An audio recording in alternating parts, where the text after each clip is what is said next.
Well, thank you very much, Rabbi Gottesman. And today's today's shir is going to be covering a large spectrum of questions, and one of them is going to be, we're going to talk about a lot of different shilas, but this is one of the most, you talk about halacha and how halacha can be so different depending who you're talking to and talking about. You don't find this almost anywhere else. There's almost no place in halacha where if I'm talking to one person, the halacha is A, but if I'm talking to someone else, the halacha is B. So when it comes to refuah, a yid could go through Siman Shin Chav Ches. He can learn it la'ar kol l'rachba. He knows every single word of Shin Chav Ches. And still, when it comes to a question with regards to a public, he will not have found possibly almost, it could be he almost found no sources to even discuss how we proceed when we're dealing with a Tzibbur. I want to give you a couple of real practical shilas that are constantly going on, as well as some questions which came up particularly now in light of the COVID pandemic. So when you think about something like Hatzalah as an organization, the amount of malachas that it takes to run a Hatzalah, even prior to somebody calling and saying, I need to go to Hatzalah, I need Hatzalah to come, they're actually quite extensive. So for example, we need to, Hatzalahs need to maintain a computer system. Now it's possible you have a Hatzalah, there's nobody calling now. It's quiet. The phone's Baruch Hashem. And there hasn't been a call in 5 hours. And now all of a sudden there's a problem with the computer system, with the dispatch system. And they're going to go and be Machal Shabbos in order to manage the situation if a call comes in. So if you think about that, there's no Chayil Lefanecha. There's no Sakana now, but there may be later. So I'm doing a malacha now. For what may happen later. You think about, I happen to be a chaplain in the fire department here. Lakewood, we have a lot of frum firemen. And, the shilas that come up are incredible because when you talk about a yachid, an individual, so you can say, is there a big risk, not a big risk? When you're talking about a Tzibbur, you're talking about a whole public. And all of a sudden, the risk factors change. And the question is, does halacha change? So, one of the questions would be, when it comes to, let's say, vaccinations. So just for the record, I practice what I preach. I told people that the Rabbanim said, take it. Actually, burning with fever, I got the vaccine, Baruch Hashem. And I'll tell you, it's one of the shilas which after I got the first one, and I'm happy to be very sensitive every time I get a vaccine, I get fever. After the first one, I said, I'm not doing this again. I'm just not doing it. And then I thought about, all the shilas that we're going to talk about. And I was like, even if I don't want it, and even though I'm not afraid about it, maybe there's a din for the rabbin. I'm not saying conclusively, but it's a thought we're going to talk about.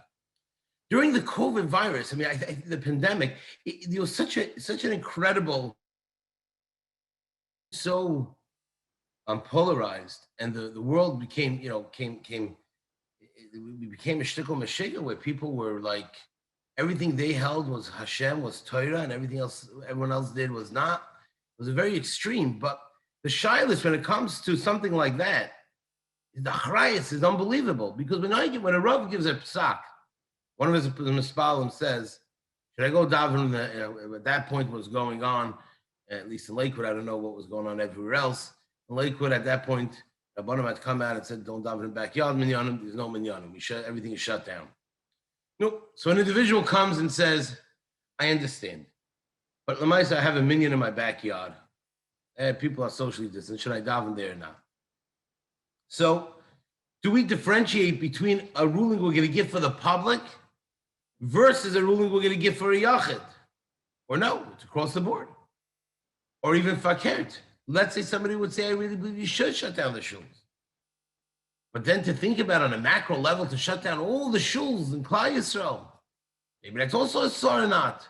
So this is when you're dealing with public versus private, the ramifications are so big. I want to tell you over from Moshe Sternbuch. So let's understand that, when it comes to Pikuach Nefashos, for example, people could always make the argument that it's a Safek Pikuach Nefashos. The Safek Pikuach Nefashos is the Shabbos. Like the Tzitz Eliezer says, theoretically, a runny nose in a child is a potential Cholish by Sakana. Says the Tzitz Eliezer, a runny nose could lead to an ear infection. There's an ear infection could lead to meningitis. Meningitis could lead to death. So if we're talking about on a you want to know Suffolk is maybe be Machal Shabbos for that. Like Tzitz Eliezer, but of course we're not. So with a Yachid, it'd be easy to say that's a Chashachik Mini Elef. That's 1 in 1,000. But when it comes to Tzibbur, do we say that this is 1 in 1,000? There's a great story. Don't remember if that was printed in that piece, which Shalom Shlita was learning. Fascinating story with there was a young Israeli intelligence officer, and this intelligence officer, this was going back in the early 80s or late 70s, he would do phone tapping. He would listen to conversations from characters or suspicious characters across the world. And he had a following question. He wanted to know, he says, look, I understand Syria, Lebanon, Jordan, these are countries at times were hostile countries. So I need to, even on Shabbos, I need to be able to do malachas to listen into those countries. But what about countries which it's a vaitachshash? The likelihood of me picking up, gleaning information about that'll help us or protect us is very minimal. So some country which is a no-name country, they're not on anyone's radar. But policy is you listen into the calls coming out of that country as well. I don't know how it works. I'm sure they don't listen to all the calls. I don't know how it works, but whatever the shaila was. So he came to Reb Shlomo Zalman, and Reb Shlomo Zalman wanted to suggest that, again, he said, if you're talking about a chashachik mini elef, that it's a 1 in 1,000 chance that you're going to get information that is going to be important and relevant to saving Yiddish lives. If it's a chashachik, the Rebbe Kvega says that even though a Machal Shabbos, for Pikuach Nefashos, it doesn't mean any remote possibility or 1 off in 1,000 that maybe this could be life-threatening. It has to be a realistic chance. So he says if these countries, if it's not such a realistic chance, it's a Vaitach Shash, it's Rachik Min, it's a Echa Min Elef. So he says, so then Nenachanami, you shouldn't. But then Reb Shlomo Zalman changed his mind. Now listen to the blick, listen to the inside of Reb Shlomo Zalman Auerbach. So this is the difference between a manig, a gadol adar, versus, a person that's passing shouts from the Mishabura, from what he has to deal with in shul. Shlomo Zalman says, when you look at risk, you can't look at across the board what is the risk factor. So, for example, there's a risk is 1 in 1,000. Okay, so you tell me that the likelihood of a runny nose being Sakana Nefashos is mamish 1 in 10,000. It's not okay. Say that. We're not. That's not considered a life-threatening emergency. It says you can't apply that same theory when you're dealing with public with a Tzibbur. For example, let's say it says you always have to balance the downside risk.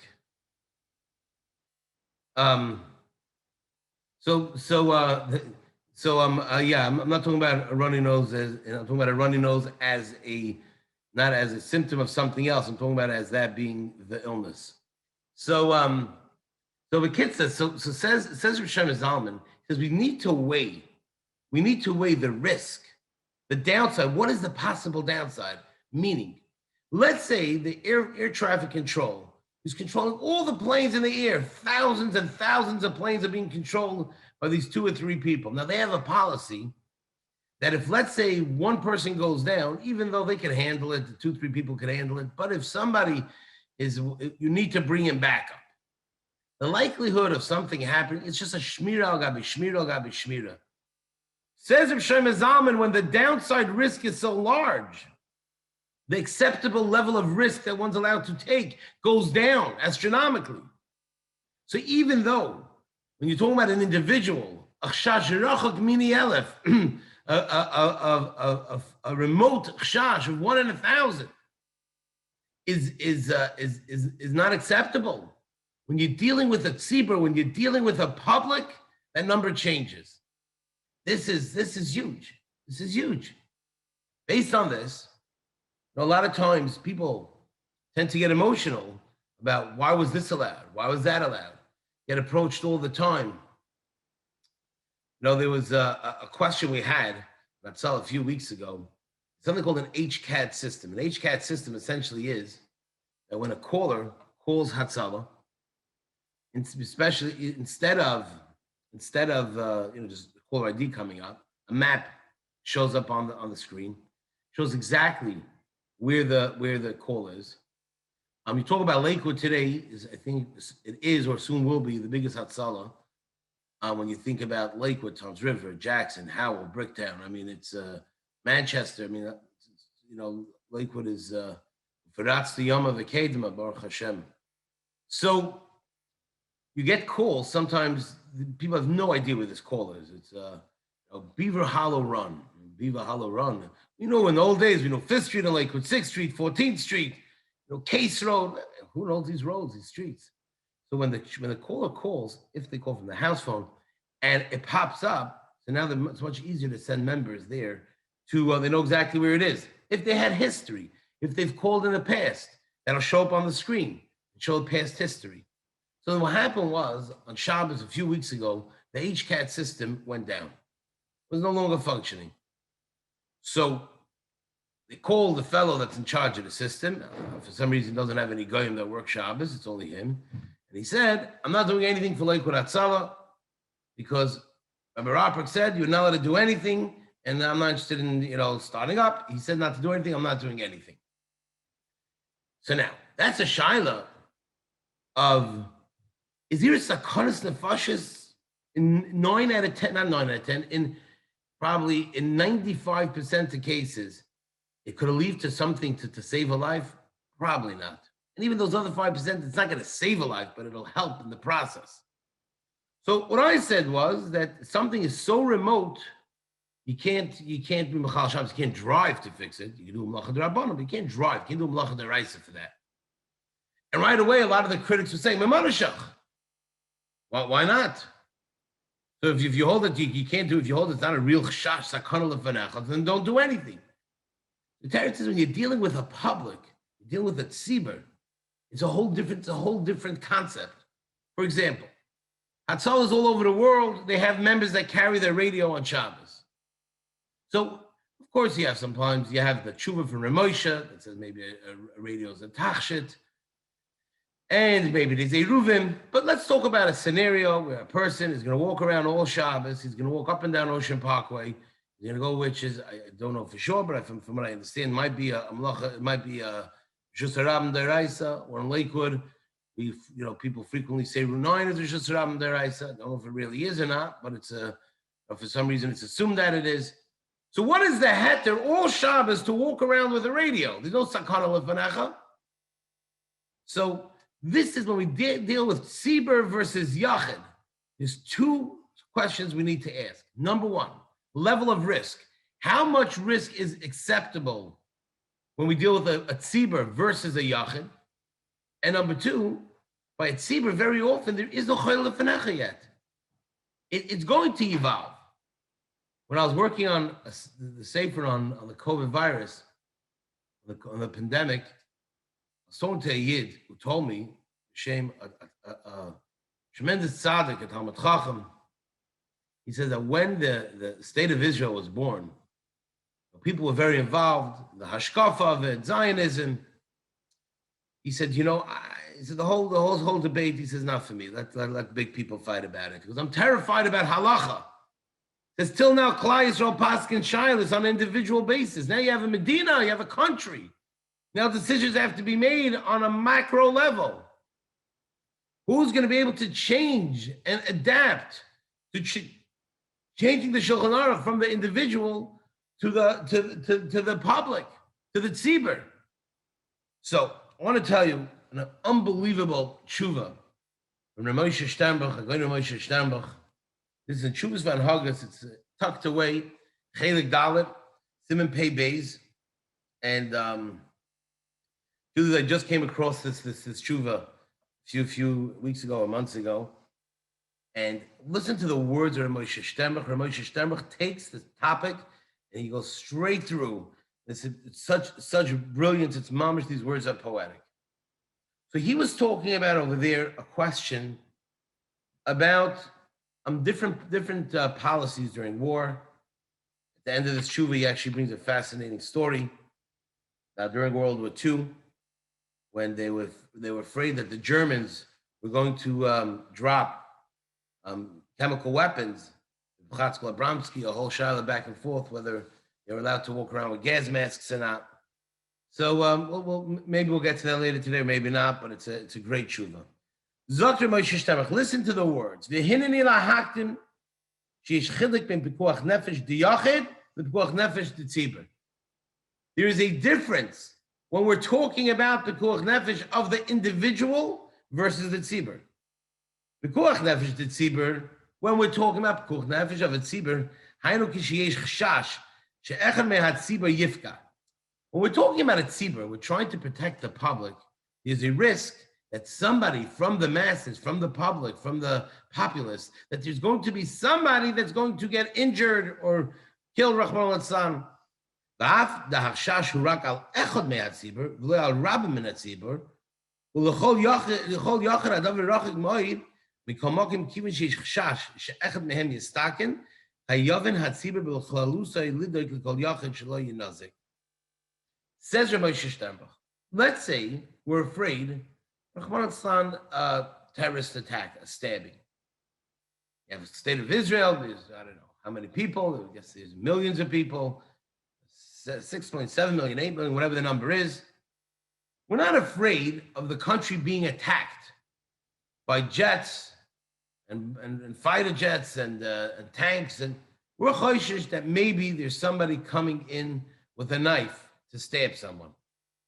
So is that considered a public risk? If you tell me we're afraid that Iran is sending a nuclear weapon, no, that's for sure. That's a risk to the Tzibbur. But we're afraid about an individual coming with a knife and stabbing somebody.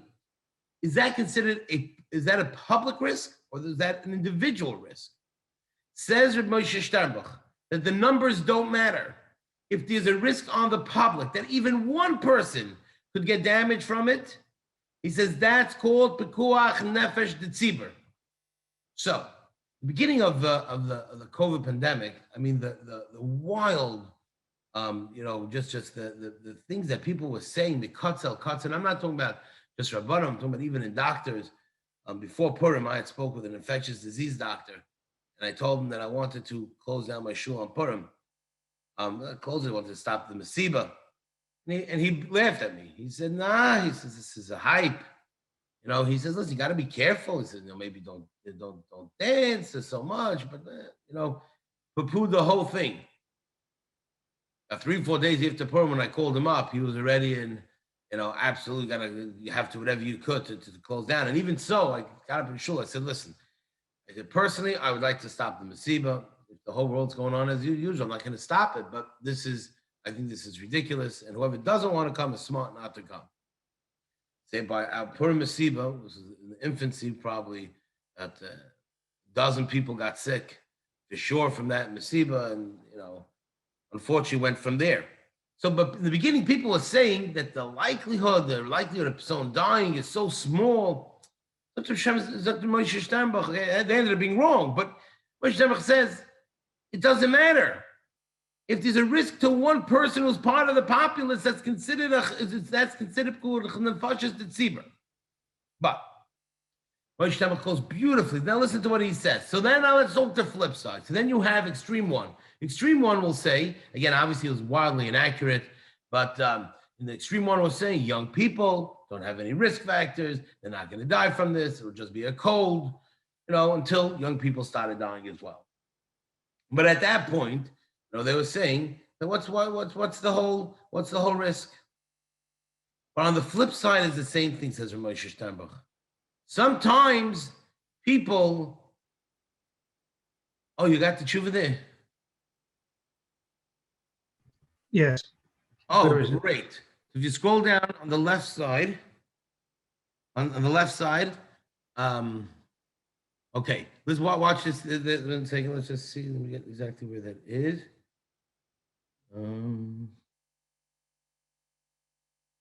Okay, no, you have to scroll back up. It's the paragraph on top of Vihine Ke'elu. Right there, right there. Okay. Aval ba'ofen shahat Tzibbur asu emtsai shmir me'al Pikuach nefashos. Says Moshe Steinbach, let's say the public went and they put safety measures in place. So they went and they did what they needed to do or what they felt.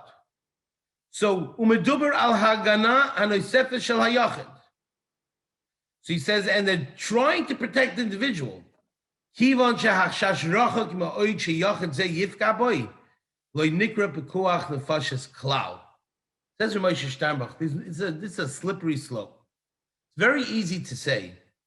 You could always find scenarios and to you could always find scenarios to argue why something should be, why there's always a risk. There's a risk factor. Everything has a risk factor. You listen to when you listen to certain people talk, they're looking for risk for this. This is dangerous. This is dangerous. I had this with Hatzalah. There was once a Shabbos where there was 3 or 4 people that have backup phones, and just in case the dispatcher doesn't answer the phone, there's like 3 or 4 people that have backup phones that it rolls over to their line. So if something happens, they have it monitored. Today, asked me how many people have to carry phones for that. So I said, listen, it's possible to miss a phone call. So we were shy probably about 3 or 4 people. One time, there was a situation where all 4 people missed it. Hashem was okay. It wasn't that big of an emergency, actually. It was about a transport. So nothing really happened.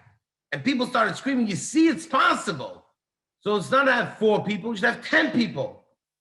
Because you have to make sure that it's impossible that a sakana can happen. Moshe Steinbach says, no, we put policy in place. The medical world is very, very similar. The medical world can't say that there's 0 risk in a lot of what they do, but it's an acceptable risk.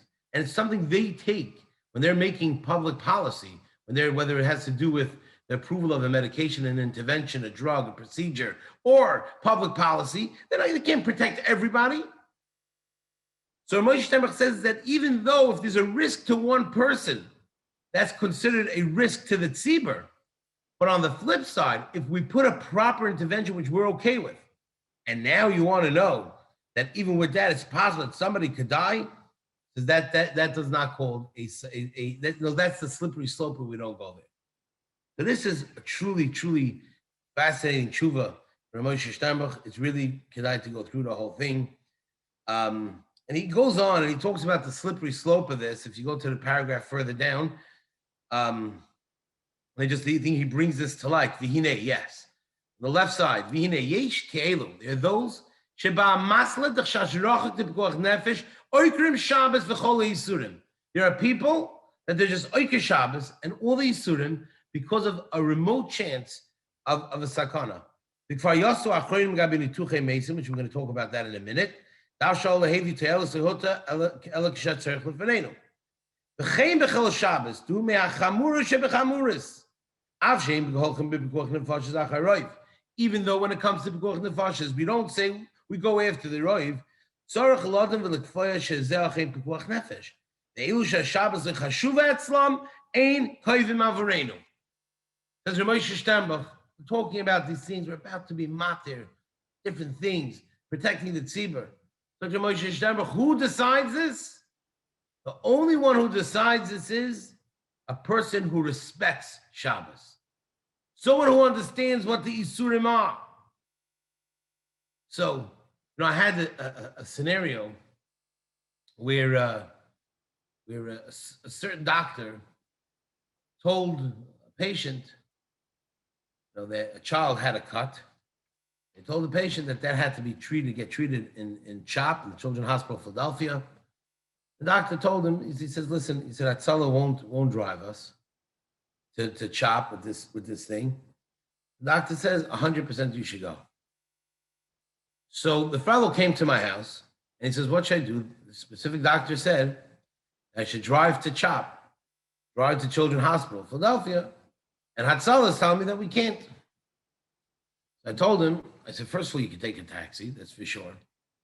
He says, I don't understand, why are you arguing with a doctor? Why do you guys think you're smarter than doctors? Doctors decide. So I said, I'll tell you what, go back to the doctor and ask him the following question. What would happen, number one, if I didn't do this on Shabbos, what would happen? Find out what the risk factor is there. Number two, what would be the risk factor if I went local versus CHOP? And number three, what would happen if I came, an hour later than I would come if I would have driven? If Hitaka says, and that it's a possible Pikuach Nefesh, even a remote chash, 100%. I said, I don't think that's what we're talking about. And when he spoke to the doctor basically spoke about, risk of scarring, it had to be treated quicker, that there might be tendons involved, that it could affect the movement of the finger, things like that. So it was clear that he said there's no risk to Pikuach Nefesh. There's just a risk of could be Sakana saver, could be covered abrius, but to allow someone to be matya, someone to do it their rights, of course he can't. So when we use doctors, professionals, Baruch Hashem, Klal Yisrael, we're lucky to have erlecha doctors. When we were dealing with the COVID pandemic, how the community response should be, what protocol we should take. Sitting in Lakewood, it was unbelievable. Sitting in a group of doctors, Shemayim, learned fellows, Klal Yisrael, Baruch Hashem, we have people who respect Shabbos, understand Shabbos. We have doctors who tell me the Chachamim. But we have to be very careful. They should make that policy. Because if you don't have respect for Shabbos, you're not Maritz, you don't know halacha. And you're going to say that this allows for this or that, it doesn't really help us much. So this is the Moshe Sternbach. So again, it's like when I was talking about this topic of Tzibbur versus Yachid, Mamish couldn't find many sources that to clearly talk about this, but to see this from Moshe Sternbach is Mamish, the logic, it's beautiful. So essentially what he's saying is that we're worried about making policy for the Tzibbur. It doesn't mean that we're worried about the whole Tzibbur dying. Even one person from the Tzibbur, we could still make policy. On the flip side, if we made a policy, now there is a little bit of a hole. That's possible. Something could happen. It doesn't mean automatically the policy is a bad policy. So that's as far as there's a difference between the Tzibbur and the Yachid. Even more than that, the fascinating story when you're dealing with this, which goes against all of halacha, which you'd think. There was once a military operation that was being done. I believe it was being done in Lebanon, and there was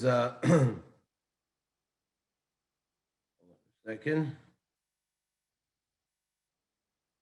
Let me just find the source here. Yeah, so there was this. There was a senior medical officer. He was sent to Lebanon, a group of soldiers during one of the conflicts there. Now he was the only doctor accompanying the group, and Kiva Tatz actually brings this story down. So there were also some military medics who obviously are trained in saving lives, but they weren't a trauma surgeon like this fellow. A trauma, he's a doctor, military medical officer who specialized in trauma. So this group of soldiers with this medic and the doctor, they cross over into Lebanon, and no sooner as they got in, that one of them, there was an explosion from, I think it's called an IED, and one soldier, Ahmad al-Atzlan, was in critical condition, fighting for his life. Now the doctor knew that if he went along for the trip, he would be able to save this. There's a good chance that he'd be able to save the soldier's life. But if he did not go with this patient and he sent the medic, there's a good chance that he would not make it. I guess the intervention that was needed, or however, whatever was needed to keep him alive, was something that only he could have done. So the question is, who's my Shiva to? Is it for the injured person? And I can go back with him, or no, I'm a soldier for the group here, for the whole team. I'm a doctor for the whole team. I can't leave them. Now, I'll be honest with you, I can't for the life of my fathom why in the world Allah would not be. Of course, go back with the soldier. You're a doctor. You're a doctor to that. The point is, if someone gets injured, help them. So if the person is now injured, you worry that other people are going to get injured. They're not injured now, so just go with what we have. In the end of the day, it wasn't a Shiloh which became relevant because what happened was a large helicopter was able to land and they evacuated everybody. They aborted the mission and they all went back. But the doctor wanted to know what he should have done in the future, and he went to the Pikuach Adar, going to Yashiv, and Shlomo Yashiv told him, he says, in a civilian situation, you'd be 100% right. You go back with the patient. Whatever there's a chayla lefanecha, there's a patient, you go back to that patient. You don't worry, maybe something else will happen. Right now, we have a chayla lefanecha. You treat that chayla. But in a military situation, your responsibility is to your soldiers in the field. I guess that's the primary role of a medical doctor. You had no right to go back, which is counterintuitive. And if any of you are scratching your head saying this doesn't make sense to me, you wouldn't be wrong. It's a whole new way of looking at Sakana, Yachid, Rabim, responsibility, Yachid, Rabim. It's a whole different world. I want to tell you one other. There's a Gemara, which this Gemara is something which most people, when I say this over, think I'm making this up or that I'm exaggerating. But this Gemara comes out of the Gemara Nedarim Daf Pei Amud Beis and transfers over to Daf Pei Aleph Amud Aleph. I don't know whether we have access to the Gemara online here, but I want to tell you this Gemara is incredible. The Gemara here is talking about a scenario where you have a city on top of the town, on top of a mountain. Can the HaRav give the site again? We'll try to put it on the screen. Pei Amud Beis to Pei Amud Aleph, Pei Aleph Amud Aleph. Nedarim Amud Beis. Nedarim Pei Amud Beis. So this Gemara is incredible. So the Gemara says that the scenario was there was a city that was on top of a mountain. Now let's understand that before we had running water and everything, so a city lived off the water that was in the stream. If that water dried up, people died. So you have this stream that's going down. It's going through the. Oh wow, God, this is incredible.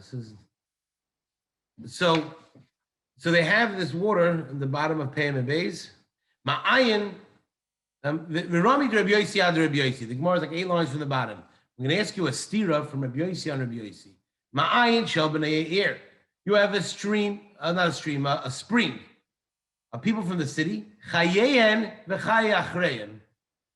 So there's a question of you have enough water for one of them. But the people on the bottom of the mountain, if you take all the water, the people on the bottom of the mountain may die. So chayein koidmen, l'chay acherim. Obviously, your life comes first. Chayecha koidmen. We don't judge. We don't say, let someone else live and you should die. But now listen what the Gemara says, behemtam. If let's say your animal knows I have enough water for your animal, ubehemas acherim, or someone else's animals, the people on the bottom of the mountain, who you have enough water either for your animals or theirs, so then behemtam kodemes. Your animals come first, the behemas acherim. Your animals come before the animals of the people from the bottom of the mountain. Kvisasan, the kvisas acherim. Now the question of who could wash their clothing, either you or the people on the bottom. Okay, so we're getting getting the drift of this.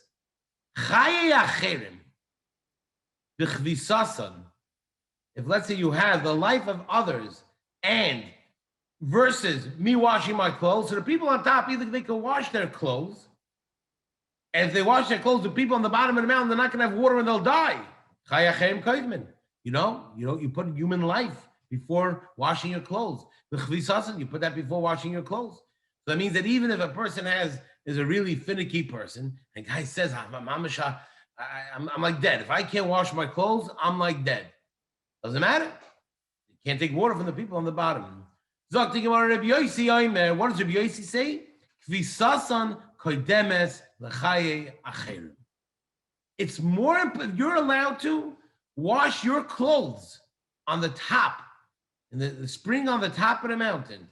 And even if what that means is that the people on the bottom of the mountain will not have water to drink. They're going to come to the spring and there will not be water. They'll die. Still you don't have to go. You don't have to go and give up your bathing water so that people could live on the bottom of the mountain. Now, this Gemara is beyond. I mean, this Gemara, it's like every time I say this over, somebody tells me you're making a mistake. That's not shot in the Gemara. Now, if you go through the Rishonim here, you'll see some are of the opinion that it doesn't mean that the people in the bottom mountain are actually going to die. It means they're going to have to go find water from a distant place. If I'm not mistaken, if you scroll down on this element, you'll see the Ran. Actually, I think has that position. I believe it's the Ran. Just scroll down a little bit more. I think it's on the bottom. Okay, right there.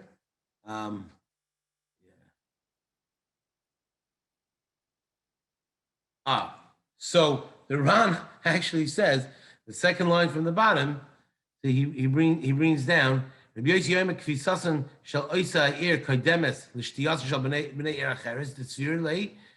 see what that word is because I'm blocking it. But the kivan de b'nias kvisa ikatzara tuva chayanefeshu. That because it's so, you're going to tell somebody they can't wash their clothing. You can't tell a person that you can't wash your clothing. That's ridiculous. How do we understand? How do we begin to fathom such a pshat? Rabbi Yehuda ben Kloinemis has a whole piece on this. The Sugya de Nedarim, the Mayin Shel B'nei Eir. But one thing seems to be very clear that from Yehuda ben Kloinemis that there's a concept. Society needs to work. Society must function. To have a world where nobody bathes, nobody washes their clothing.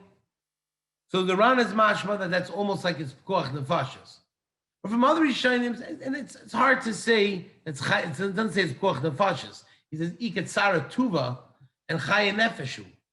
But the fact that society needs to function, that is already something in halacha that we see, again, public versus an individual. If an individual person asks this question, I got to do laundry. If I fill up my washing machine, I'll take out all the water from this area. Nobody will have water to drink. Potentially, they will die. Am I allowed to take water out to wash my clothing? On an individual basis, not a shaila in the world. Nobody would be matir somebody to wash their clothing and somebody else will not have water. It's counterintuitive. It's impossible. But when we're talking about a public, when we're talking about a society, society's needs to function. It's a whole different halacha. And that would be something which we see that it's possible, according to Rabbi Yossi, that societal norms or societal function will trump even human life.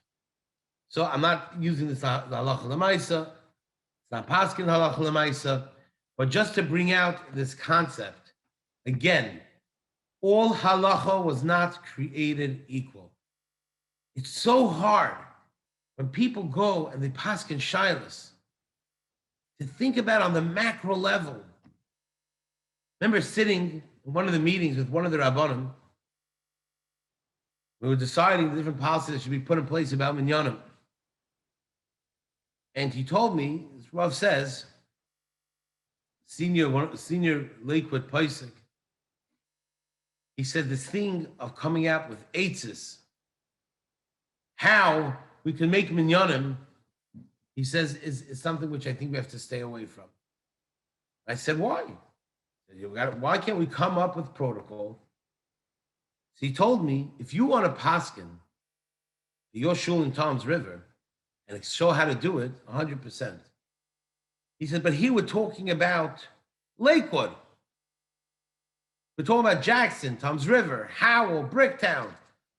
We're talking about the masses. Could we know for sure that if we allow this to happen, there aren't people that are going to abuse it and do it in a way which is not?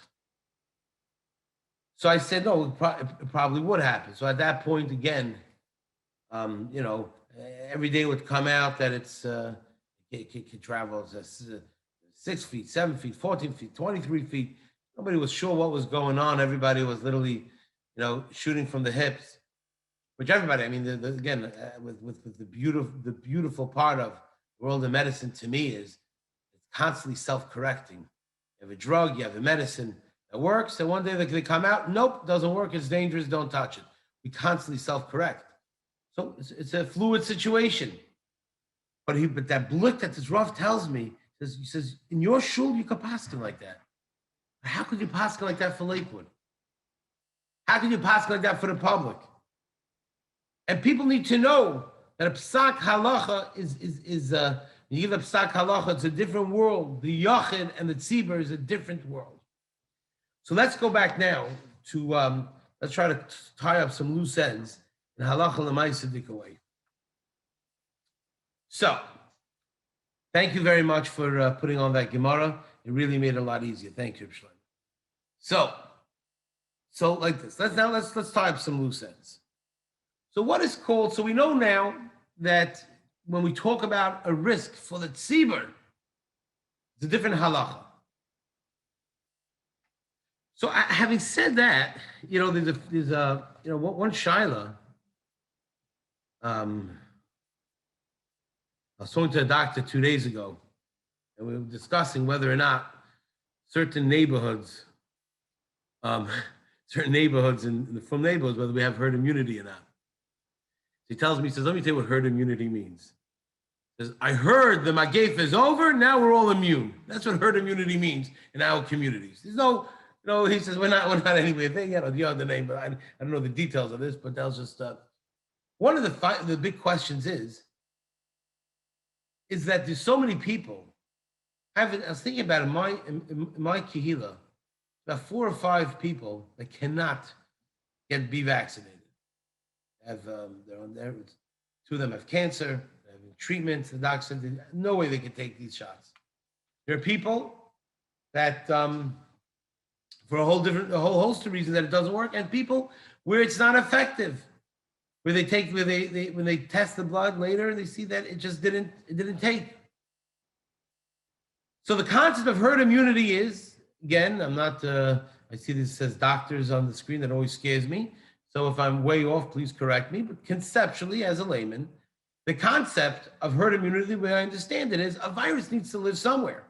It doesn't live in the air. It could live a few minutes, but it has to have a host. So, and there's no way we could really vaccinate everybody. But if we vaccinate enough people, then the likelihood of it spreading diminishes tremendously. Because if, let's say, person 1, 2, 3, 4, 5, 6, 7, 8, 9, 10 are immune or vaccinated, whatever the case is, so when this person meets those 10 people, they're good. And even if person 11 gets it, but the likelihood of them spreading it to other people, if you have so many people who are vaccinated, keeps going down to the point where you possibly could get rid of it. I mean, it's scary to think that we could have been done with measles and mumps, if not for, unfortunately, between Williamsburg and Borough Park and I I think last time came to Lakewood as well. I mean, we brought it back to America, but Etzim, for the most part, we could have been done with it. So the question is, so now let's say as an individual, I'll tell this to you, I'm sitting here sweating as I every time I take a shot, a flu shot or anything, I always have fever. And last night was a sleepless night. I mean, I was up all night, burning with fever from the vaccine. And it doesn't matter. First time it also happened to me. What was my question? Let's say me as an individual, I say, listen, I already had COVID. I'm not concerned. It doesn't scare me. I don't want to take the vaccine. Should I do it for the Tzibbur? Should I do it because there are so many people that can't have it done? Fascinating thing is, Rabbi Kiva Tatz, I mean, he told this over to me. This time I met with him. He said that there was, he said when he was practicing, I think he was in South Africa, there was a family who were anti-vaxxers, but they were real Erlicha people. And they asked him a question. He said, listen, we don't want to vaccinate our children. We believe it's a Sakana, but the concept of herd immunity, if we need to do it for the Tzibbur, then we'll do it. Rabbi Kiva Tatz sent a shout to Rabbi Yashiv. Rabbi Yashiv responded that if you believe it's a risk, you're not going to put yourself at risk to protect the Tzibbur through herd immunity if you think it's a risk to yourself. So he said, okay, so therefore you shouldn't do the vaccine. He said, no, you should get vaccinated. So he said, why? He says, because it's something which the world has accepted as Dosh Rabin. He says the medical world has accepted it. And it's something the medical world has accepted as being normal, as being a societal norm. So then you're allowed to, then that's it. Then you follow that. You're not busy that every person doesn't make his own cheshbonos. Having said that, so he comes to, let's say, over here with the COVID vaccine, there are many doctors telling people, if you don't need to take it, don't take it yet, take it later, So it's a little bit more complicated. But you see, there's a concept of, so there are people that tell me, listen, I know that's a bit of a risk, but I want to be normal. I don't want to be able to not fly on planes. I think sooner or later, you're not going to be able to fly on planes. You're not going to be able to go out to eat. You have to show a card that were vaccinated. From the Gemara Nedarim, to be part of society, to have a society that works, and the way we need to do it is by making sure that everyone's vaccinated. So it's a Tzibbur. Tzibbur is a whole different halacha. But these are the concepts that we're talking about. So let's go back to so we have one question. It's Yachid versus Tzibbur. Number one. Now number two. What is called a Sakana lefanecha or not? This question. So in other words, if let's say I have, there's no chayil lefanecha now. There's no one that's sick. There's no one that's there's nobody there's no chayil lefanecha. So am I allowed to already be mechal Shabbos? Let's call it prophylactically, before anything happened. When nothing happened, there was no sakana lefanecha. So, like we said, Hatzalah members walking around carrying radios in Rishus HaRabim. What's the heter? There's no chayil lefanecha. Setting up, working on dispatch systems. The system goes down. Mechal Shabbos for it. You talk about it in Eretz Yisrael. It goes on the Chil Shabbos that goes on to for preventive care. All the emergency services, the police, for sure. What's called? How do we understand chayil lefanecha, not chayil lefanecha? So there's a very well-known Noida Yehuda, which I'll say it over quickly. I'm sure many of you have heard it. But the Noida Yehuda says that one is not allowed to do an autopsy. One is not allowed to do an autopsy because it's nivel ames. Now, the fact that we could glean medical information from it doesn't matter. So just because you can get information from an autopsy doesn't mean you can do a nivel ames. Says the Noida Yehuda, but let's you have a chayla, you have a chayla who is who has a disease. So let's say we want to know how a certain disease affects the body.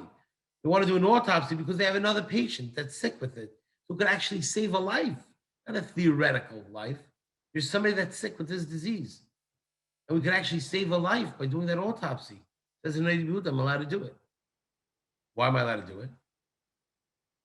Yehuda says very simple, because then you have a chayil lefanecha. I'm not doing an autopsy. I'm not doing nivel ames just for the sake of because why not? I'm doing the nivel ames to save a life. Says the Chazon Ish Allah Siman Chav Beis Sifkat and Lamed Beis. He says it doesn't matter when the Noid Yehuda says that if you have a choyle lefanecha that's sick, then you're allowed to do the autopsy. It doesn't mean that there's a choyle lefanecha that there's bed A is patient with said disease who died, and now they want to do an autopsy, and bed B there's another patient that has a disease, so we're going to cure him by doing the autopsy. He says no. The question is it a dover hamatzui or not? How likely is it that this information gleaned could save a life? So that's, he says, that is what the question is over here. How likely is it? So now what's called likely? We know Tzibbur, Yachid, different classifications of likely.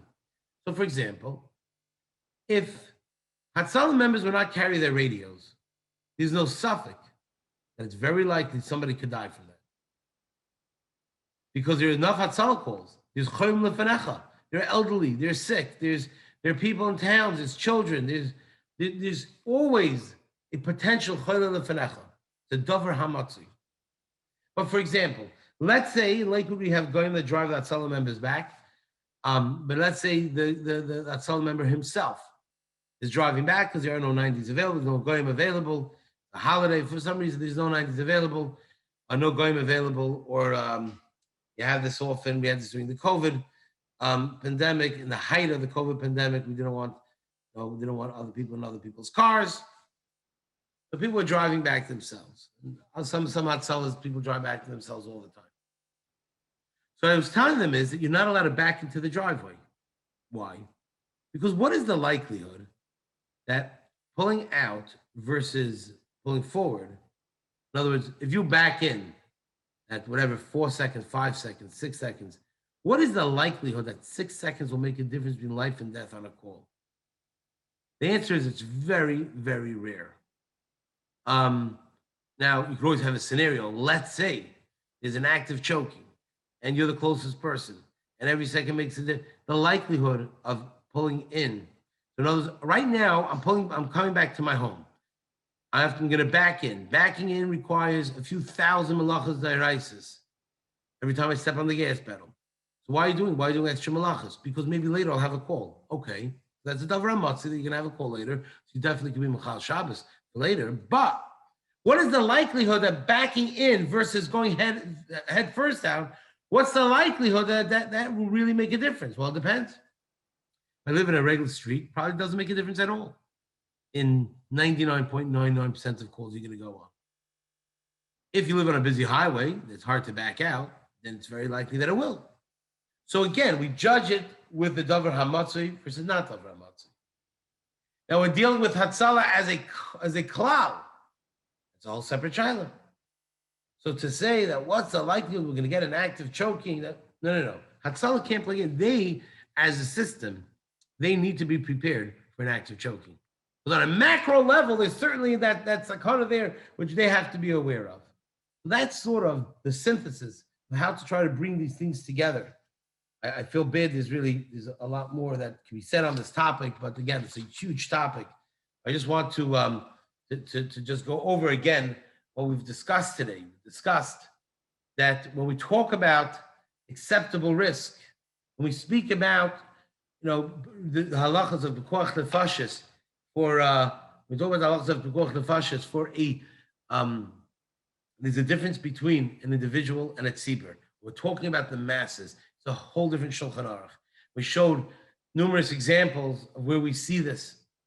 And said over from Shlomo Zalman, from Rebbe Yashiv, the case of the Mossad agent, the case of the doctor who's flying. We spoke about the Gemara Nedarim, about societal norms. But at the same time, what is required is a davar hamatzui. What's required is that whatever risk, in order to be mechal Shabbos, you need to make the argument and show that this is a davar hamatzui, that this is davar hamatzui. It's a realistic chance. It's that something is going to that there'll be a sakana as a result of this. Now, what that is, every case, every scenario is different. When you're talking about the fire department versus Hatzalah, when you're dealing with vaccines versus, every case could be different than what that is. But these are the parameters that we need to think about when we are being, quote unquote, being Machal Shabbos, the Tzibbur versus the Yach.